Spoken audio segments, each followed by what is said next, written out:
예, 한 달에 한 번 이 두 분과 토론하는 시간을 저희가 마련하고 있죠. 장해찬 국민의힘 최고위원 그리고 김한규 더불어민주당 원내 대변인입니다. 어서 오십시오.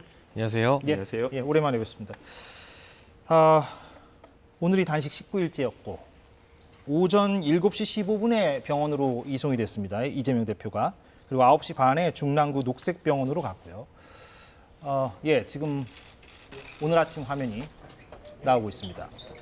지금 어떤 상태인지 혹시 뭐 만나셨습니까? 아니요, 저는 예. 만나지 않았고요. 이제 의료진하고 일부 보좌진만 만난 상태입니다. 국회의원들은 뭐 치료에 방해가 될까봐 직접 만나지 않고 의료진을 통해서 간접적으로 상황을 지켜보고 있습니다. 예, 뭐 어떤 상태라고 뭐 전달받으신 게 있는지. 네, 지금 아침에는 이제 저희가 혼절 의식이 이제 불분명해서 명확한 의사 표시를 못해서 걱정이 돼서 응급실로 이송을 했는데요.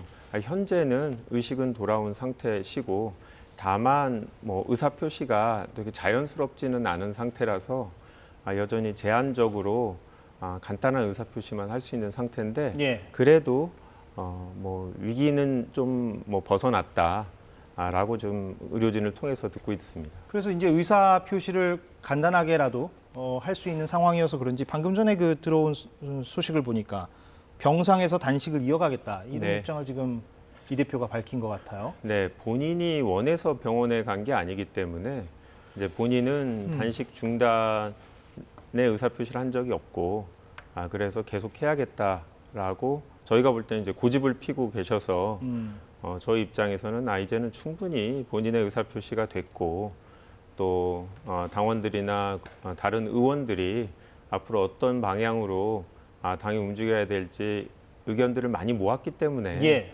중단해달라고 여러 가지 경로로 요구를 하고 있고 앞으로도 계속 할 생각입니다. 예, 좀 찬반 여부를 떠나서 우려스러운 상황인 것 같긴 하고요. 예, 장해찬 최고위원께서는 좀 지금 상황 어떻게 보시는지. 당연히 인간적으로는 단식을 빨리 중단하고 건강을 회복하기를 바랍니다. 인간적인 염려에 대해서는 저희 여당도 이론의 여지가 없고요. 다만 공적인 부분, 정치적인 부분에 대해서는 이 단식으로 인해서 정당한 사법 절차에 지금 지장이 가고 있는 점, 그리고 이재명 대표가 당초 약속했던 국회의원의 불체포 특권 포기를 이 단식을 계기로 자연스럽게 뒤집으려는 당내 목소리들이 민주당에서 마구 분출되고 있는 점, 마지막으로 오늘 주요 상임위가 다 취소가 되었습니다. 그리고 앞으로도 꼭 필요한 경우가 아니라면 상임위를 당분간은 많이 취소할 것이다라고 민주당에서 입장을 밝혔는데 국회의원들의 첫 번째 임무와 책임이 상임위에서 민생 법안 검토하고 논의하고 통과시키는 것이라는 점을 좀 고려해 본다면 이재명 대표의 단식에 대해서 우려를 하는 것과 별개로 일하는 국회는 계속 유지되어야 하지 않나 하는 아쉬움을 말씀을 드릴 수밖에 없습니다. 지금 민주당 의원분들이 이재명 대표에 대해서 병문안을 할 수 있는 상황도 아니고 국회를 비우고 상임위 일정을 하지 않는다고 해서 이재명 대표의 개인적 결단에 영향을 끼칠 수 있는 상태는 아닌 것으로 보이기 때문에요. 저는 다른 무엇보다 국회가 이 단식을 핑계로 일을 하지 않으면 안 된다. 일은 해라. 일은 하면서 이 단식과 관련된 여러 가지 정치적 이야기를 주고받아도 충분하다라는 말씀을 좀 드리고 싶습니다. 예, 반론기 드리겠습니다. 네, 저희가 최근에 이제 국정쇄신, 내각 총사퇴 이런 얘기까지 하고 있는데요. 정부 여당에서 전혀 반응이 없습니다. 말도 안 되는 소리를 한다라는 식의 반응이 대통령실에서 나오고 의원들이 상당히 격앙돼 있는 상태죠. 저희 요구를 수용하지 않는다 할지라도 그런 식으로 저희의 주장을 폄하하는 거에 대해서 의원들이 강력한 의사표시를 해야 된다라는 내부 요구가 있었고요. 대통령실에게 우리가 총리의 해임 건의안까지 저희가 발의를 한 상태인데 예. 이러한 당의 입장을 강하게 표시를 하고 또 그리고 저희가 정기국회이지 않습니까? 1년에 한 번 있는 정기국회. 말씀하신 대로 일하는 국회 제대로 해야 되죠. 예. 야당이 정기국회에서 얼마나 저희 정부 여당에 대한 견제 능력을 보여주냐인데 야당 대표가 일하지 못하게 구속영장을 청구해온 이 상태 이거를 그냥 우리가 그냥 넘어가야 되느냐. 최소한 부적절하다라는 국회가 일을 하지 못하는 상황이 과연 어떤 문제가 발생할 수 있느냐 한번 이제 정부나 여당도 심각성을 검토해야 된다라는 취지에서 얘기를 했고요. 의사표시는 그렇게 했습니다만 실제로 내일 대법원장 인사청문회라든지 오늘 복지위에서 중요한 법안 실제로 논의는 하고 있습니다. 부분적으로 하고 네. 있다. 예. 그 아까 사법 처리 부분이요. 예. 구속영장 청구가 오늘 공교롭게도 검찰이 했기 때문에 이게 이제 앞으로 어떻게 될 것이냐. 지금 불체포 특검 포기하겠다는 그 당초의 이 대표의 발언도 지금 장해찬 최고위원께서 얘기를 하셨고 어떻게 좀 예상하십니까? 민주당 지금 이르면 이번 주 안에 체포동의안 표결이 진행될 것으로 그렇게 저희는 예상을 하는데. 네, 오늘 검찰에서 체포동의안을 제출했기 때문에 예. 20일 날 국회에서 보고를 하고 21일 본회의에서 표결을 하지 않을까 예상을 하고 있습니다. 목요일이요? 그래서, 예, 바로 지금 이 시간 저희 민주당에서는 의원총회를 열어서 예. 체포 동의안에 대한 논의도 지금 진행하고 있는 상태인데요. 물론 이제 지금 이재명 대표가 본인이 체포 동의안이 올 경우 불체포 특권을 포기하겠다라는 취지의 얘기를 했는데 예. 정확히 따지면 그게 이제 비회기들을 막기 위해서 우리가 임시국회를 의도적으로 늘린다든지 이런 걸로 비판을 받은 거에 대해서 반성을 하면서 더 이상 그렇게 하지 않겠다라는 의사표시였고 예. 그래서 7월 말이랑 8월 말은 저희가 비회기 기간을 의도적으로 확보를 했었거든요. 그래서 국회 내에서 굳이 체포동의안에서 표결하지 않고 본인이 법정에 가서 구속영장 실질 심사를 받겠다는 의사표시를 굳이 했는데 예.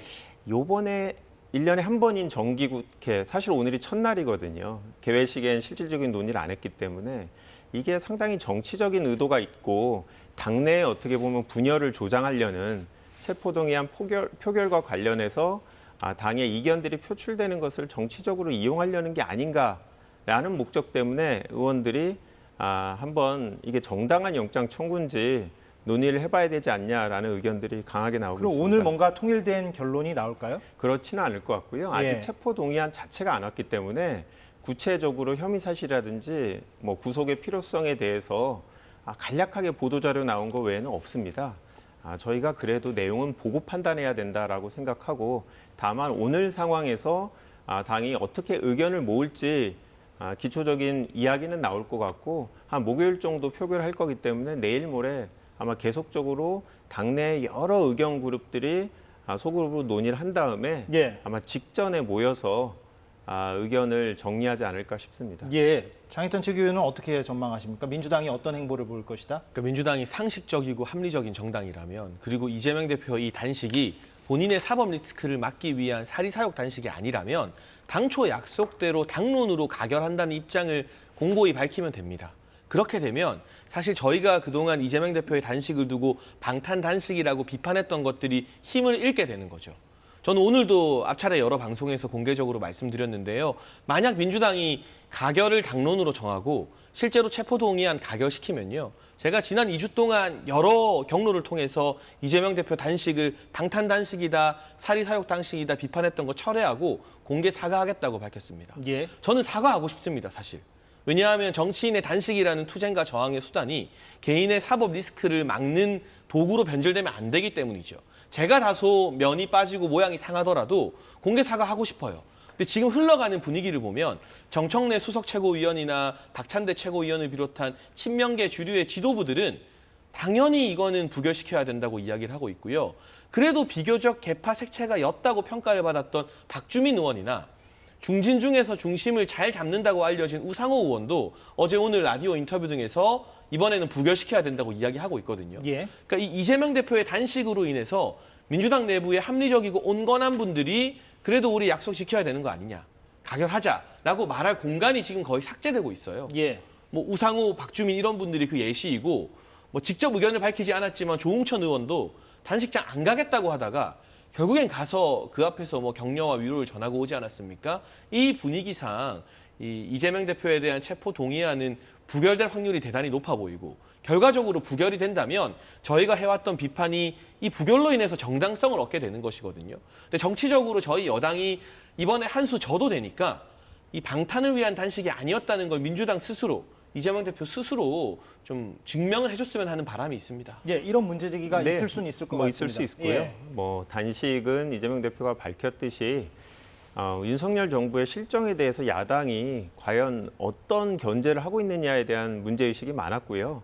저희가 여러 가지 방안, 탄핵도 해봤고 해임 건의안도 해봤는데 결국 대통령은 전혀 바뀌지 않고 오히려 저희가 생각할 때 되게 부적절한 국무위원들을 추가적으로 선임하는 것을 보면서 당내에서 뭔가 이거 타개책이 필요하지 않냐라는 지도부에 대한 요구가 있었기 때문에 이재명 대표의 단식이 시작됐다라고 보고요. 아까 이제 장해찬 최고위원께서 말씀하신 대로 이 개파색이 적은 의원들이 왜 그렇게 바뀌었을까? 단순히 이분들이 단식을 하니까 마음이 아파서 부결을 해야겠다. 이거는 아닌 것 같아요. 직접 얘기를 해봐도 이 과정에서 정부 여당이 취하는 태도를 보면서 이거를 그냥 우리가 그냥 원칙적으로 체포동의안이 왔으니까 법원의 심판을 받게 기회를 드려야겠다라고 하는 게 맞냐라는 근본적인 의문을 갖게 됐고 이게 국정 운영의 대화 협력의 파트너로 전혀 인정받지 못하고 있다고 생각하기 때문에 우리도 이재명 대표에 대한 개인적인 선호도를 넘어서 그냥 당 차원에서 의사 표시를 해야지 그냥 이렇게 무시당할 수는 없다라는 약간 분노가 분명히 쌓이는 건 사실입니다. 김 의원도 그냥 개인적으로 전망하시기에는 장해찬 최고위원이 얘기하는 것처럼 이번 주에 부결 쪽으로 민주당 의원들이 가닥을 잡을 가능성이 높다 이렇게 보십니까? 그거는 섣불리 말씀드리긴 어렵고요. 대외적으로 발언하시는 분들은 이제 부결로 가야 된다 얘기를 많이 하신 건 사실인데 예. 그동안 당대표가 그래도 단식을 하고 있는데 체포동의안이 오지도 않았는데 그거에 대해서 미리 뭐 찬성해야 된다 얘기를 하는 것 자체가 부적절해서 또 그리고 당내에 이견이 나오는 게 모양새가 좋지 않았기 때문에 그런 분들이 얘기를 안 한 것도 사실인 것 같습니다. 예. 그래서 제 생각에는 2, 3일 사이에 여러 의견들이 나올 텐데요. 저희가 당론으로 모을지는 좀 의문입니다. 왜냐하면 지난번에 저희가 혁신안을 수용하는 과정에서도 당론으로 하지 않았습니다. 예. 그런 부분의 인사 문제에 대해서 당론으로 가결하자고 하는 거에 대한 반대 의견들이 있어서 그냥 총의를 모으는 방식으로 했고 저희가 인사 문제에 관해서는 당론을 정하기보다 대략적인 의견의 흐름을 공유하고 그런 부분을 대외적으로 밝히되 자유투표, 어차피 무기명 투표니까요. 그런 방식으로 갈 것으로 보고 자유투표 있습니다. 쪽으로 가닥을 잡을 가능성이 좀 그렇지만 높아 이제 보인다. 당내에 예. 주요 논의가 어떻게 됐는지는 외부에 공개를 하겠죠. 알겠습니다. 며칠 사이에 네. 예, 이게 다 뭐 결론이 드러날 것이기 때문에 이 정도 하시죠. 예, 네네. 충분히 이제 논점은 밝히신 걸로 알겠고요. 좀 다음 얘기를 좀 해보겠습니다. 오늘 전해진 속보가 있는데 민주당 최강욱 의원에 대해서 대법원이 징역형의 집행유예를 확정했습니다. 그러니까 1심, 2심을 그대로 유지해서 확정을 한 건데요. 그래픽 보여주시겠어요? 징역 8개월에 집행유예 2년 원심 판결이 대법원에서 확정이 돼서 최강욱 의원이 의원직을 상실했습니다. 왜냐하면 금고 이상을 받으면 의원직이 상실되기 때문에 그렇죠. 혐의는 저기 표기된 대로 2017년 당시에 최강욱 의원은 국회의원은 아니었고 변호사 시절이었는데 조국 전 법무부 장관 아들에게 허위로 인턴 확인서를 발급해줬고 그것이 대학원 입시 때 활용이 되었고 그게 결국에는 그 학교에 업무를 방해한 거 아니냐 이런 혐의가 대법원에서 인정이 됐습니다. 이에 대해서 최강욱 의원이 어떻게 밝혔는지를 볼까요? 판결을 존중하지만 아쉬움이 남는다라고 얘기했고요. 정치검찰이 벌여온 마구잡이 사냥식 수사, 표적 수사 이런 것들에 대한 어떤 충분한 논박을 했다고 생각했는데 관련 판단이 없었다. 이렇게 아쉬움을 토로했습니다. 일단 문제 제기하는 쪽에서 먼저 좀 논평을 주신다면.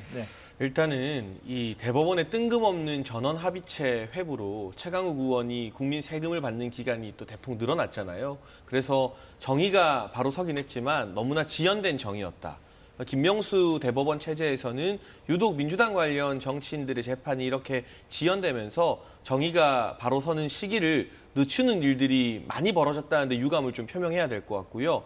늦게나마 최강욱 의원의 의원직 상실이 선고된 것은 너무나 당연한 일입니다. 우리 사회의 공정이 얼마나 민감하고 중요한 화두인데 이토록 간명한 사건에 대해서 몇 년씩이나 끌 필요가 있었을까 하는 아쉬움이 다시 들고 자연스럽게 비례대표이기 때문에 열린민주당 시절에 다음번 후보가 의원직을 승계하게 된다고 알고 있습니다. 그런데 이 사안을 민주당 측에서 어차피 최강욱 의원이 상실되어도 또 다른 의원이 들어오고 거대 야당 의석은 유지할 수 있다라고 가볍게 생각하지 마시고 오죽하면 지금 김명수 대법원장 체제의 이 대법원에서마저도 의원직 상실 유죄 확정 판결을 내렸겠는가? 더 이상 이 조국 전 장관과 관련된 입시 부정이나 입시 비리와 관련된 부분에 대해서 이론 또 제3의 재론이 나오지 않도록 더불어민주당도 반성하고 겸허하게 이 판결을 받아들이는 입장을 내보였으면 하는 바람입니다. 예, 빠르게 드리겠습니다. 오늘 대법원 판결, 저도 현장 선고 현장에 있었는데요. 아, 그러셨어요? 네. 대법원 전원합의체를 연 거는 다수 의견과 소수 의견, 보충 의견으로 상당히 많이 나눠졌기 때문에 그렇습니다.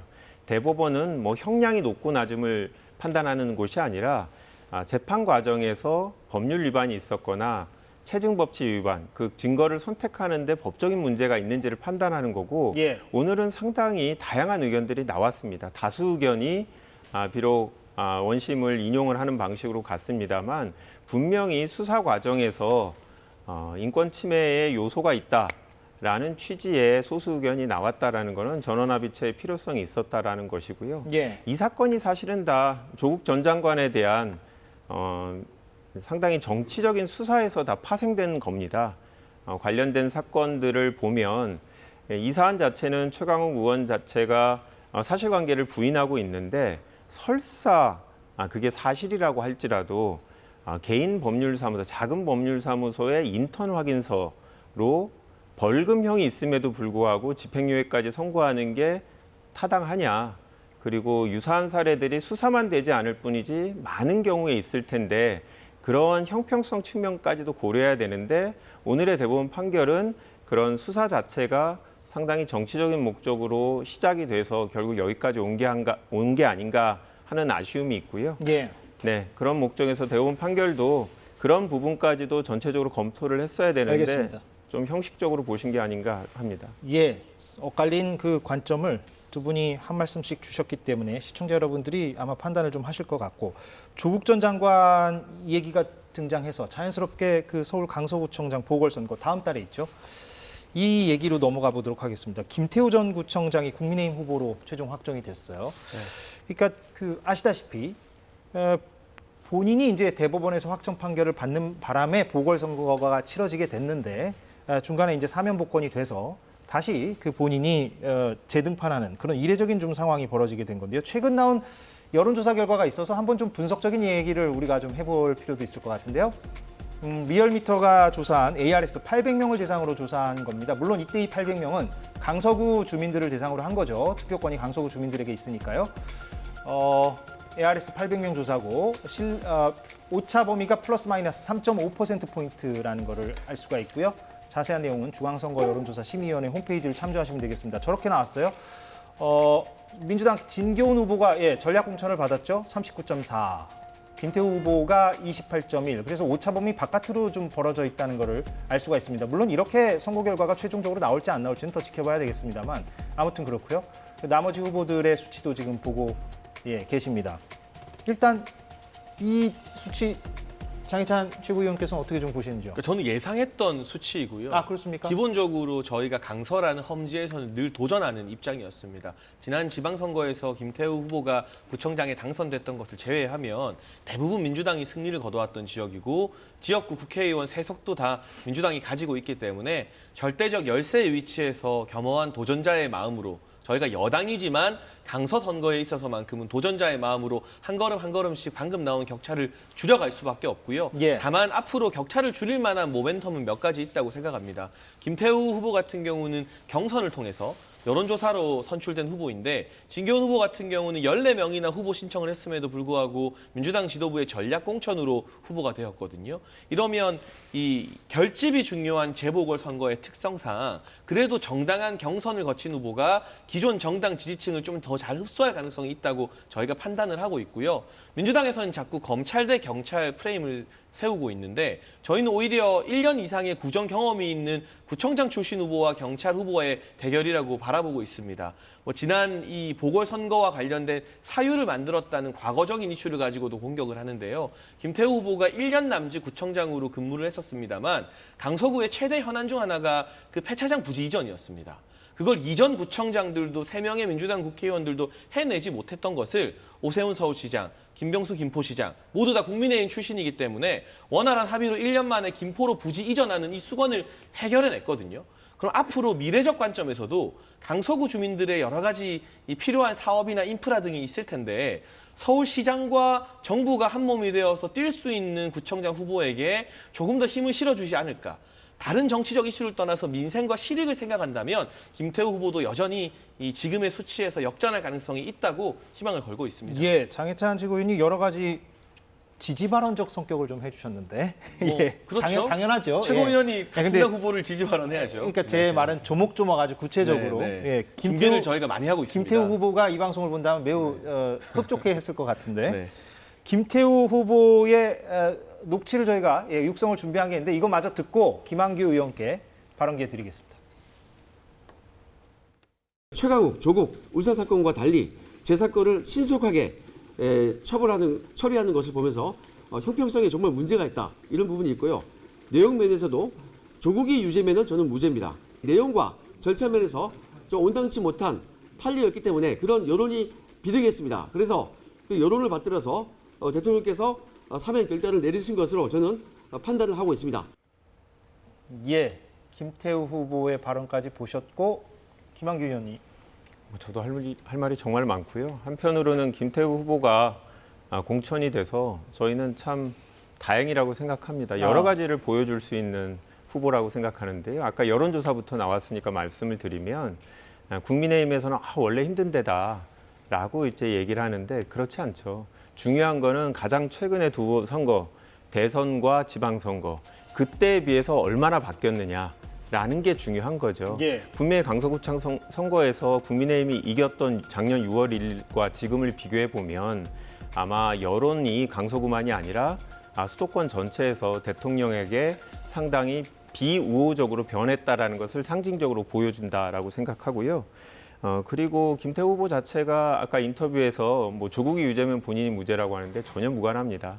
실제로 김태우 후보의 판결문을 보면 문제된 공공 기밀 누설죄는 조국 장관과 관련된 혐의가 전혀 없습니다. 전혀 다른 혐의를 갖고 4가지로 유죄가 됐고요. 무엇보다 이 공익신고자 보호에 관한 법률 보면 본인의 인사 문제로 제보를 한 경우는 공익신고자 아니다라고 명확하게 했고 판결 자체가 이 본인의 어떤 인사청탁을 포함해서 본인이 징계를 받게 되자 이거를 벗어나기 위해서 이런 얘기를 했다라고 죄질이 안 좋다라고 명확하게 얘기하고 있습니다. 이런 예. 점을 볼 때 저희는 이번 민심이 분명히 김태우 후보자 본인만이 아니라 이런 분을 공천한 윤석열 대통령이 사법부와 민심을 고려하지 않는다라는 걸 확인시켜줄 기회라고 생각하고 있습니다. 예, 두 분께 질문 하나씩 관련해서 좀 드리자면 장해찬 최고위원께는 김한규 의원이 지금 언급하신 내용 중에도 들어가 있는데 그 김태우 후보 본인은 이제 나는 공익제보자다, 대법원 판결을 수긍할 수 없다는 취지로 언론 인터뷰에서 자주 언급을 하고 있는데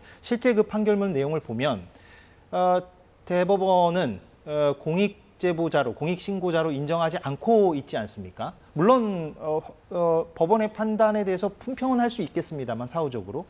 그래서 그런 게 과연 맞느냐? 공익신고자, 공익제보자다 나는 이런 선전이 과연 맞느냐? 이 부분을 좀 여쭤보고 싶고 김한규 의원께는 어찌됐건 전략적으로라도 김태우 후보는 조국이라는 단어를 많이 언급할 것 같은데 앞으로 선거 기간에서 네.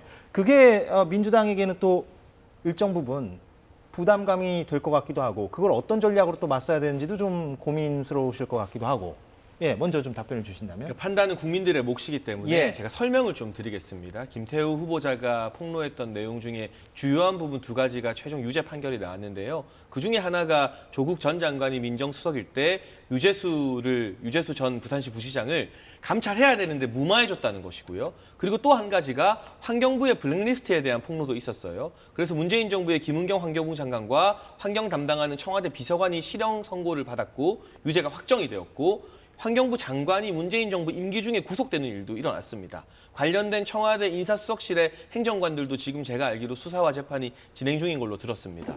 이렇게 굵직한 두 가지 주요 사안에 대해서 폭로를 했고 그 두 가지가 다 상당 부분 유죄로 인정이 되었는데 공익제보자가 아니라고 한 것은 그 당시 민주당이 장악하고 있었던 국가권익위원회나 대법원의 정치 편향적인 시선이 아니냐라고 보는 것이고 민주당에서 김태우 후보자를 공격하는 주요 이유는 그 유재수 감찰 무마나 환경부 블랙리스트 사건 자체에 대해서는 별로 말을 못 하세요. 이게 유죄가 됐으니까. 근데 이 폭로의 동기가 불순하다고 민주당에서 지적을 많이 하는데 실제로 김태우 후보자가 청와대 감찰반으로 일하면서 뭐 특정 업자와 유착했다, 비위가 있었다 이런 주장을 민주당에서 많이 하는데 해당 건이 수사 후에 기소로 넘어가지도 않았습니다.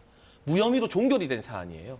기소조차 되지 않은 사안을 가지고 한 사람의 내부 고발을 불순한 의도로 자꾸 공격하는 것이야말로 정치적으로 조금 부당하다라는 설명까지 드리고 싶습니다. 예, 여기에 대해서 혹시 뭐 반론이 징계를 있습니까? 받았고요. 예. 그 부분은 이제 검찰 내부에서 판단이 됐고 원래 기밀 누설이라는 게 그렇죠. 있는 것 자체 사실인 거를 공개하는 거죠. 그런데 그 공개된 사실이 내용이 사실이냐 아니냐가 중요한 게 아니라 어떤 목적과 의도를 갖고 있느냐. 그게 중요하다는 말씀을 드리고요. 조국 전 장관을 수사 당시 이제 내용을 자꾸 국민들한테 떠올리게 하는 측면에서 김태우 전 구청장을 공천한 거죠.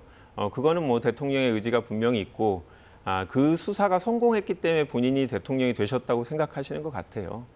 이게 참 대통령이 과거로 자꾸 돌아가는 거죠. 이미 조국 전 장관은 2020년 총선에도 반영이 됐고 그 이후에도 선거가 총 4번이나 있었거든요. 아주 옛날 얘기를 다시 꺼내시려고 하는데 그 내용의 맞고 틀림을 떠나서 이 과거로 국민들이 돌아가지 않을 거라고 생각하고 강서구청에 계시는 뭐 공무원들을 포함해서 국민들이 그 부분을 갖고 선거에 임하려는 전략 자체를 심판하시리라 저희는 생각합니다. 예, 알겠습니다. 예, 이 정도로 좀 마무리하고요. 다음 주제는요. 지난주 금요일에 감사원이 지난 정부에서 이제 통계 조작이 있었다. 예, 이런 감사 결과를 일부 내놨습니다. 중간 발표 성격이죠. 최소 90여 차례의 조작이 집값과 관련한 통계에서 있었다. 이런 발표도 했고 장하성 전 청와대 정책실장과 김현미 전 국토부 장관을 비롯한 관련자 22명을 검찰에 수사 요청한다. 이렇게 감사원이 밝혔습니다. 여기에 대해서 대통령실과 전 정부 인사들의 의견을 좀 마저 보고 올까요? 저 위에 거는요, 지금 현 대통령실을 말합니다. 예, 윤석열 정부 대통령실은 기업으로 치면 분식회계에 해당되는 거 아니냐. 바로잡지 않으면 우리도 회계 조작의 공범이 될 수 있다. 이렇게 밝혔고 사의제는요, 문재인 정부 당시에 청와대 인사들 그리고 장관들의 모임입니다. 조작은 오히려 지금 감사원이 한 거다. 그러니까 현실 반영을 정확하게 하기 위해서 조정을 한 거를 조작이라고 할 수가 있겠느냐. 이렇게 지금 반론을 펴고 있는데 이 사안에 대해서도 한번 좀 논평을 주시면 좋을 것 같은데 먼저 문제 제기하는 쪽에서 좀 말씀해 주신다면. 이거 물증이 나왔잖아요. 단순히 뭐 통계 조작을 했을 것이다라는 정황이 아니라 실제 한국부동산원에서 국토부 고위 관계자로부터 압박을 받은 문자와 메신저 대화 내용 등이 다 있기 때문에 이거는 지금 와서 만들래야 만들 수 있는 증거들은 아니거든요. 그리고 국토부 고위 관계자가 차관을 들먹이면서 이거 잘못되면 이번에도 잘못하면 부동산원 조직과 예산이 다 날아갈 수 있다는 참 무시무시한 발언을 합니다. 근데 차관이 장관 제가 없이 장관은 청와대 제가 없이 그런 협박을 하위 공공기관에게 할 수 있을까요? 오죽하면 2019년에 이 부동산원의 한 노조원이 경찰에 이걸 고발하면서 불씨가 싹 텄다고 합니다. 예. 정치 성향과는 전혀 무관한 거예요. 아시겠지만 공공기관 노조가 국민의힘이나 보수 정부와 그렇게 친하지 않습니다. 사이가 안 좋으면 안 좋지. 근데 하도 시달리다 보니까 이분들이 고발했던 게 정권 바뀌면서 수면 위로 드러난 것인데요. 그 당시에 김현미 국토부 장관이 국회 나와서 뭐 서울 부동산 한 10%밖에 안 올렸다 이런 이상한 말 했을 때 국민적 공분이 일어났던 거 다 기억하실 겁니다. 저도 언론에서 이야기하는 30대 영끌 패닉 바잉의 전형적인 피해자이기 때문에 결국 문재인 정부의 이 조작된 통계 믿다가 저 같은 30대나 40대들이 패닉 바잉하거나 뭐 이런 식으로 부동산 정책 관련해서 굉장히 큰 피해를 보고 그게 또 정권 교체의 가장 중요한 요인 중 하나가 됐던 거 아니겠습니까? 그랬다면 이게 90몇 회인지 그리고 어느 정도 많았는지 이런 부분은 차치하고서라도 조금이라도 정책 실패를 만회하려고 하위 기관 사람들에게 협박에 가까운 위협을 가한 것 자체만으로도 그 당시에 장관이나 대통령실에 해당 정책 책임자들은 일단 사과하고 죄송하다는 말이 먼저 튀어나와야 되는 것이지 여기다 대고 조작이라 하기에는 그 부동산원 직원들이 받았던 문자와 메시지가 너무나 생생한 물증으로 작용을 할 수밖에 없습니다. 예. 물증들을 봤는데요. 전혀 범죄 증거가 될 수 없다라고 생각하고요. 이게 결국은 장해찬 최고가 얘기했듯이 지난번 부동산 가격 폭등 이걸로 다 발생한 문제입니다. 뭐 그에 대해서 문재인 정부의 책임은 별개로 하고 예. 분명히 가격이 올라간 건 맞고 정부로선 비상이 떨어진 거죠. 그러다 보니까 주 1회 하던 보고를 주 3회 보고하도록 했습니다. 왜냐하면 하루하루가 되게 가격 상승이 우려되는 상황이었고 정부가 여러 대책을 냈는데 그게 실제로 작동하는지를 조금 더 면밀히 보려고 했거든요. 그러니까 부동산원 입장에서는 어떻게 보면 업무가 3배로 는 거죠. 그래서 이건 법에 근거가 없는 게 아닌가라고 얘기를 하지만 실제로는 법에 명확하게 이렇게 시장 불안 등 시급한 대응이 필요할 때 이럴 땐 사전 보고가 가능하도록 돼 있습니다. 이런 걸 검토해 갖고 당시에 요청을 했던 거고요. 그리고 뭐 문자나 뭐 어떤 메신저에서 증거로 나왔다라는 게 예. 조작하라는 내용은 하나도 없습니다. 이 부분을 정확하게 확인하고 이게 맞는지 점검을 하고 왜냐하면 부동산원이라는 게 국민은행 같은 경우에는 호가 그러니까 공인중개사들이 올리는 가격으로 그대로 올라가는데 이 부동산원 같은 경우 일일이 확인을 하게 돼 있거든요. 그런데 그런 것들이 제대로 되지 않고 그냥 공인중개사가 올린 거를 그대로 반영하고 하다 보니까 제대로 정확하게 되지 않아서 납득하기 어려운 가격들이 나왔기 때문에 그게 맞는지 확인하고 정말 맞느냐 점검하는 그런 식의 요구사항이었지 이거 올라가면 안 되니까 낮춰라 라는 식의 증거가 나온 게 없거든요. 물증에 대한 판단이 서로 다른 것 같은데 일단 한 말씀씩 또 듣겠습니다. 네, 그런데 정말 정상적으로 잘하라라는 말을 이거 잘못되면 조직과 예산을 날리겠다는 협박으로 할 이유가 대체 뭐가 있는 거죠? 이게 마치 한상혁 전 방통위원장이 TV조선 재승인 점수 높게 나오니까 아이고 미치겠네 라고 국장 앞에서 말한 거. 이게 점수 조작하라는 협박이 아니다라는 것과 똑같은 논리잖아요. 받아들이는 힘없는 하위기관 공무원의 입장에서 생각해보면 이건 어떤 수를 써서라도 수치를 만지라는 강력한 협박으로 느껴질 수밖에 그렇게 없는 해석될 수밖에 부분입니다. 없다는 거고. 예, 네, 뭐 다시 그거는 예. 아까도 말씀드렸다시피 방식 자체가 일일이 조사를 해서 올리도록 돼 있는데 과연 그런 것들이 주 3회씩 기존보다 업무가 3배가 늘었으니까 3배로 늘었으니까 이런 것들을 제대로 하는 게 맞느냐 의구심이 들었기 때문에 맞는지 다시 한번 확인하고 만약에 사후적으로 봤을 때 그런 것들을 제대로 하지 않고 그냥 다른 자료를 인용하는 방식으로 부적절하게 업무 처리를 했다라고 하면 그거는 조직 자체 어떤 업무 자체가 적정한지 그러다 보면 어떤 뭐 인력 구성이나 아니면 조직의 존재 자체에 대해서 문제 제기가 있을 수 있다라는 취지로 보이고요. 이 문제 자체는 이게 감사원 자체가 사무처에서 바로 그냥 발표를 한 거거든요. 감사위원회를 거치지 않고 수사 발표를 하면서 뭐라고 얘기했냐면 감사위원회를 거치는 게 상당히 오랜 시간이 걸릴 것 같아서 먼저 본인들이 수사 의뢰를 한다라고 얘기했다라면 이건 감사위원들이 동의하지 않을 수 있다는 걸 이분들도 알고 있다고 봅니다. 최근에 감사원이 분명히 정치적으로 편향됐다라는 비판을 많이 받고 있고 그거는 전현희 전 권익위원장에 대한 감사에서도 드러났기 때문에 지금 이 자체 저희 믿을 수 없다고 생각하고 감사위원회의 심의 내용을 한번 보겠습니다. 이 논점에 대해서는 어떻게 생각하세요? 그러니까 감사위원회까지 거친 다음에 최종적으로 이렇게 발표해도 될 것을 이렇게 중간에 발표함으로써 이게 이제 오해인지 정당한 비판인지 모르겠으나 네, 그러나 이 긴급한 사안이기 때문에 감사원에서 발표한 것 이 내용을 가지고 우리가 논의를 해야 된다고 생각을 하고요. 저는 본질적으로 막 근데 이제 구구절절한 절차도 좀 중요하지 않느냐라고 반론은 제기될 수 있기 때문에 한번 그 부분에 여쭤보는 대해서는 건데. 감사원의 예. 해명이 또 있겠죠. 이제 국정감사도 있으니까요. 그런데 감사위원들 대다수도 이제 이전 정부에서 임명된 분들이 워낙 많기 때문에 정당한 감사에 대해서도 발목 잡기를 하는 것 아니냐는 내부 우려도 있을 수 있다고 봅니다. 다만 한 가지 예. 우리가 정치하는 이유가 본질적인 이유가 힘든 사람들, 상대적 약자인 사람들 도와주려고 하는 거잖아요. 그 방향성에서 보수와 진보 차이가 있는 거죠. 근데 이번에 드러난 문자나 내용을 보면 누가 봐도 약자는 그 한국부동산원의 직원들입니다. 예, 어떤 취지인지 알겠습니다. 네, 그 약자들을 보호하자고 평소에 약자의 편이라고 말했던 민주당이 저 어마어마한 협박 문자를 보고 이건 업무상에 할 수 있는 표현이다. 이거는 뭐 조작을 가하려는 위협이 아니다라고 말하는 거, 저는 이 태도가 좀 납득이 안 됩니다. 저는 뭐 종국적으로 짧게, 예. 법원까지 가면 다 무죄가 날 사안이라고 생각하고요. 다만 우리 검찰이 과연 기소를 안 하고 그냥 넘어갈까? 그거는 사실 확신하지 못하겠습니다. 예, 알겠습니다.